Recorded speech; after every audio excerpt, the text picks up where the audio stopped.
Welcome to week 7, where we are extending on the material from last week, but specifically look at politics, status, dynamics, and leadership. So we're providing an evolutionary perspective and unfortunately also maybe a rather dystopian view on possible futures for humanity in the near future. The big question that motivates me to some extent this week is try to understand why we have leaders like this handsome, very smart individual on the slide. And he's not alone. If we look at some of the leaders that are in power around the world, so you see the Philippines represented by Duterte, we see the current Polish leader. We've had very unfortunate political events like Brexit recently in Europe. And the question is, why does this happen? And another one that I just would like to put into the mix is Brazil's leader, who is probably even a bit more um, destructive in some way compared to even people like Donald Trump to some extent.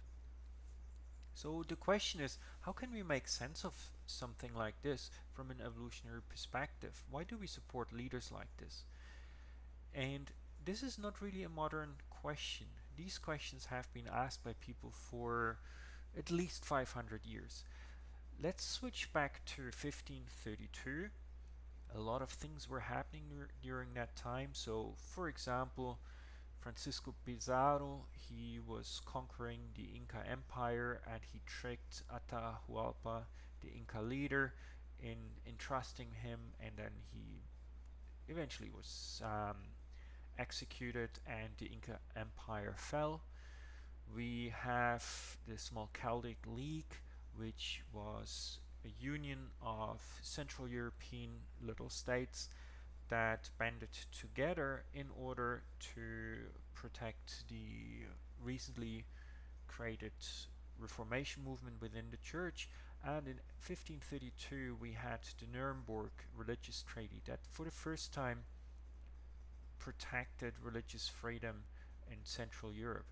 And we have at the same time also probably the reason why the Nuremberg Treaty was signed at that time is because Suleiman the Magnificent, as he is known in the West, or the lawgiver, how he is known in Middle Eastern societies, he was an Ottoman sultan, so leader, and he created probably one of the most successful parts, or he presided over one of the most successful uh, times of the Ottoman Empire, and during that time he threatened Europe with invasion. So in 1532 he started besieging what is today's Hungary, and so the leaders in Europe were kind of forced to make peace with the Protestant movement. And we also at the same time have Thomas More in England, who was against the Protestant movement, but he also wrote, and this is one of the kind of curious side notes of history, he wrote the first scientific utopian piece that we have. So envisioning an utopia, a future that is not religious but secular, and presents a better worldview for common people. Rather fitting that we talk about a dystopian future with leadership just now. And why do I talk about 1532?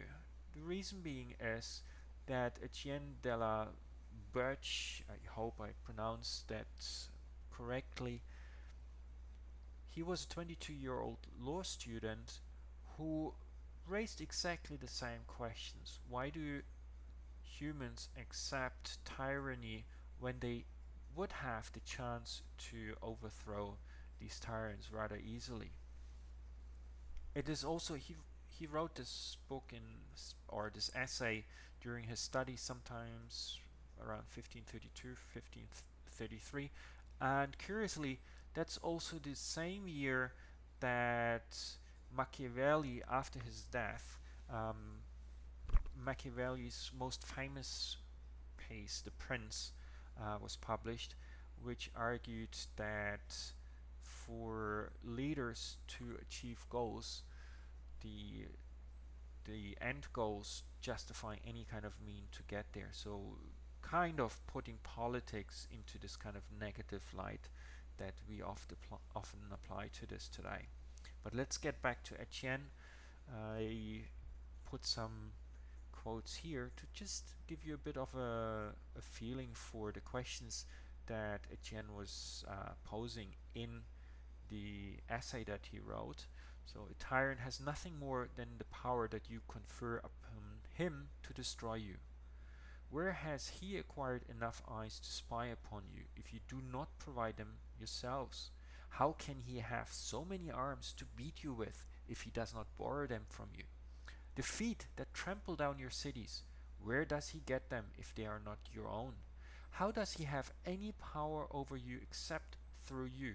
How how would he dare assail you if he had no cooperation from you?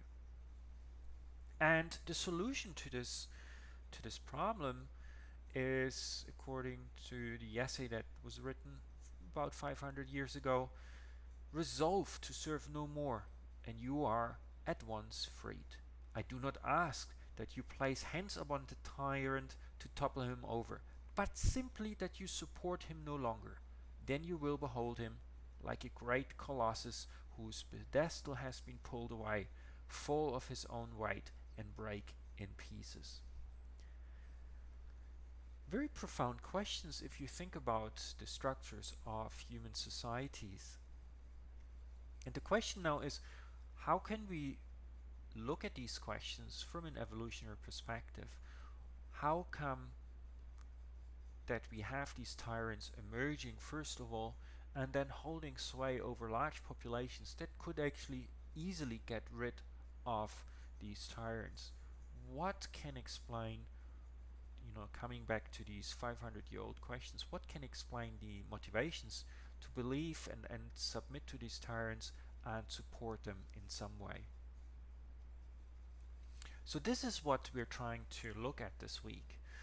We will get back to a lot of the material that you should be familiar with already, so we will come back to key assumptions of evolutionary psychology. We will talk about some adaptive problems, specifically the issues of status competition and resource allocation, and we will get back to another important central argument of evolutionary psychology, that there can be a mismatch between the environment of our evolutionary adaptedness and modern democratic institutions. Then we will look into these dynamics in a bit more detail. We will talk about dynamics of status competition through either a prestige or a dominance approach. We will look at behavioral ecology insights, specifically focusing on uncertainty dynamics, situational uncertainty dynamics. And we will also talk a little bit about the work on social dominance orientation and aggression dynamics, so linking it back to some of the material from last week. Then we will talk about the second adaptive problem, which is to do with resource allocations. We will look at some ancestral logics around coalition dynamics and homeostatic needs and whether they might shift how we might want to allocate resources. And we will also talk about parasite stress theory and the behavioral immune system. So picking up some of the ideas that we had discussed already in the first couple of weeks. In the end, we will look at two segments, one around mass mobilization and the importance of hostile rumors and status competition. So this has some kind of implications for understanding of, for example, fake news. And we look at some of the cultural evolution predictions, coming back to some of the material that we had discussed already in the human evolution section. So this is the overview for this week, and now we're going to get into the specifics.